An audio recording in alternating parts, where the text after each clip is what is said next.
Hello all of you. तो कल हमने और गेट के लिए DTL देख लिया था, ठीक है। आज हम और गेट के लिए DTL देखेंगे।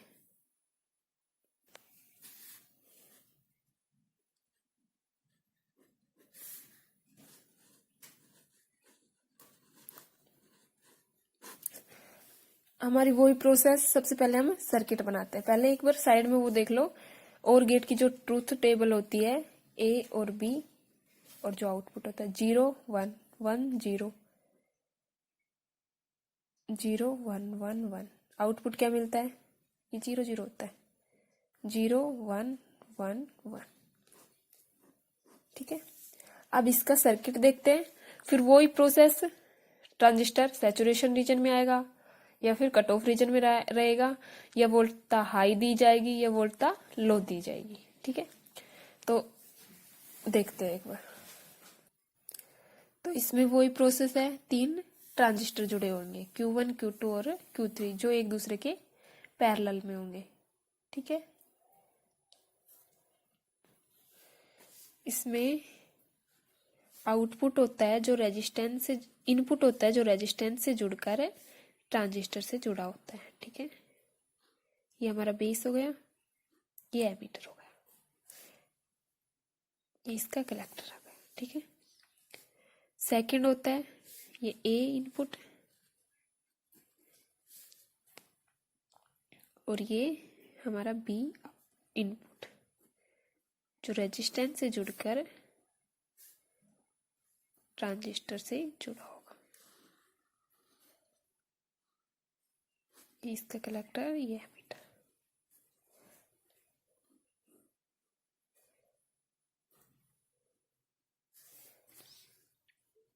ठीक है। और जो तीसरा जो हमारा ट्रांजिस्टर होगा, तीनों एक दूसरे के पैरेलल में होंगे,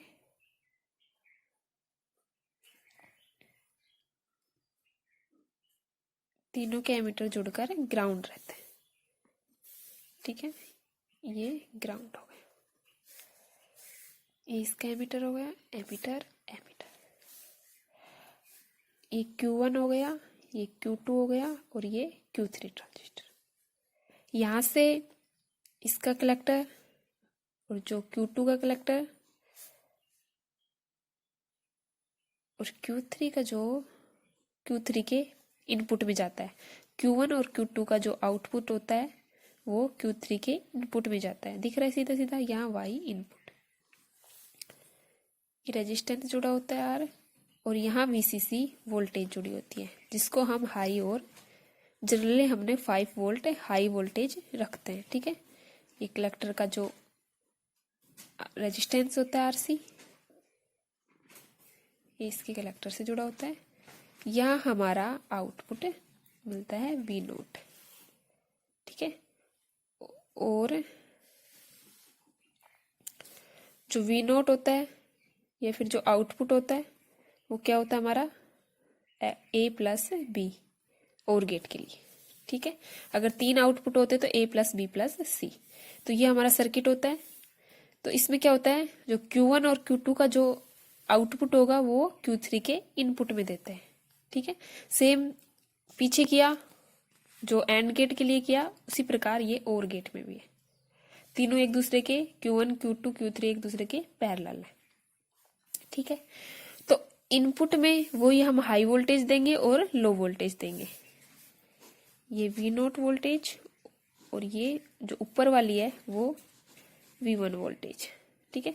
वोल्टेज इस तरीके से होती है हमारी, इस तरीके से हम इनपुट देते हैं।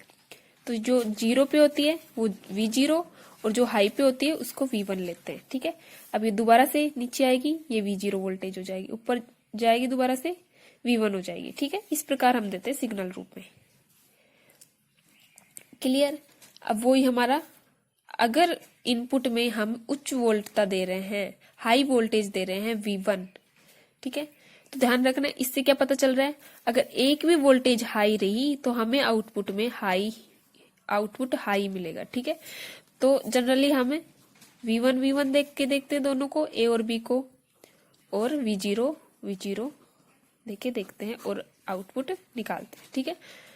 तो ए और बी दोनों को हाई वोल्टेज पे रखा, V1 और V1 पर, ठीक है।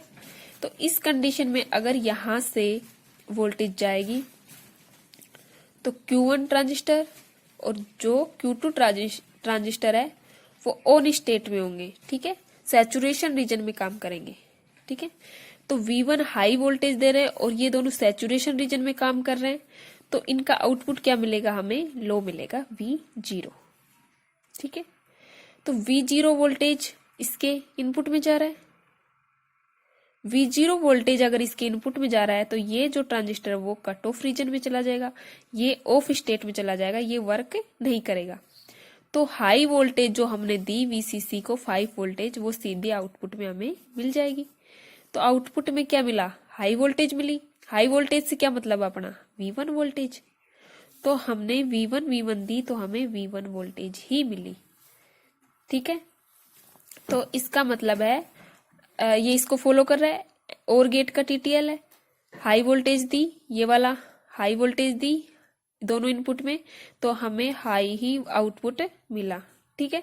सेकंड अगर केस लेके चले, केस सेकंड में क्या होता है, दोनों को लो वोल्टेज पे रखते हैं, जैसे ए और बी दोनों को V0 वोल्टेज पे रखा, तो V0 जैसे ही Q1 ट्रांजिस्टर में जाएगी और Q2 में, तो ये दोनों कट ऑफ रीजन में चले जाएंगी।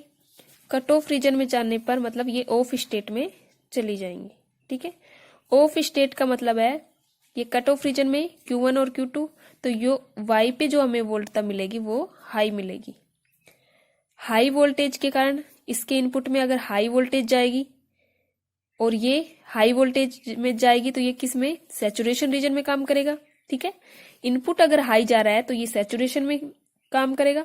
सैचुरेशन रीजन के कारण जो हमें आउटपुट मिलता है इसका वो V0 मिलता है, मतलब कम मिलता है। अगर हाई वोल्टेज दे रहे हैं, सैचुरेशन रीजन है, तो वोल्टेज हमें लो मिलती है। क्लियर। तो V0 दे रहे हैं तो ये दोनों कट ऑफ रीजन में काम करेंगे और ये वाला ट्रांजिस्टर वो सैचुरेशन रीजन में काम करेगा, क्योंकि हाई वोल्टेज जा रही है। हाई वोल्टेज जा रही है तो यहाँ हमें, और जो ये वोल्टेज है 5 वोल्ट वो यहीं ड्रॉप हो जाएगी, आगे नहीं जाएगी, क्योंकि ये सैचुरेशन रीजन में काम कर रहा है और ये सैचुरेशन रीजन के कारण यहाँ वोल्टता हमें V0 मिलेगी। तो V0 अगर दे रहे हैं दोनों को तो हमें V0 ही आउटपुट में मिलता है।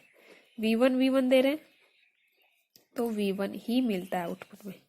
अगर एक को V0 दिया, एक को V1 दिया तो भी हमको V1 मिलेगा। इसको V1 दिया, ये A और B की कंडीशन है, ये हमारे आउटपुट है, ठीक है। आउटपुट X से डिनोट करें। अगर V1 दिया, इसको V0 दिया B को, तो हमें V1 ही मिलेगी। देख लो, एक इनमें से केस लेके देख लो एक बार। अगर इसको V0 पे रखा, इसको V1 पे रखा, B को V1 पे रखा, थर्ड वाला केस ले रहे हैं, और इसको V0 ये तो कट ऑफ रीजन में, ये तो वर्क नहीं करेगा, ये सैचुरेशन रीजन में काम करेगा, ठीक है। सैचुरेशन रीजन में काम क्यों करेगा, क्योंकि हमें हाई वोल्टेज दे रहे हैं, V1 दे रहे हैं, तो सैचुरेशन रीजन में काम करेगा। इसका रिजल्ट क्या आता है, आउटपुट हमें लो मिलता है, तो V0 मिलेगा। तो V0 मिलेगा तो ये वोल्टेज अगर यहाँ देंगे तो ये कट ऑफ रीजन में काम चला जाएगा, मतलब ये वर्क ही नहीं करेगा। वर्क नहीं करेगा तो ये वोल्टेज सीधी हमें आउटपुट में मिल जाएगी, मतलब हाई वोल्टेज मिल जाएगी। क्लियर। तो हाई ही हमें मिला, ये लेके देख लेना, सेम प्रोसेस। ओके, तो कल हम करते हैं नैंड गेट।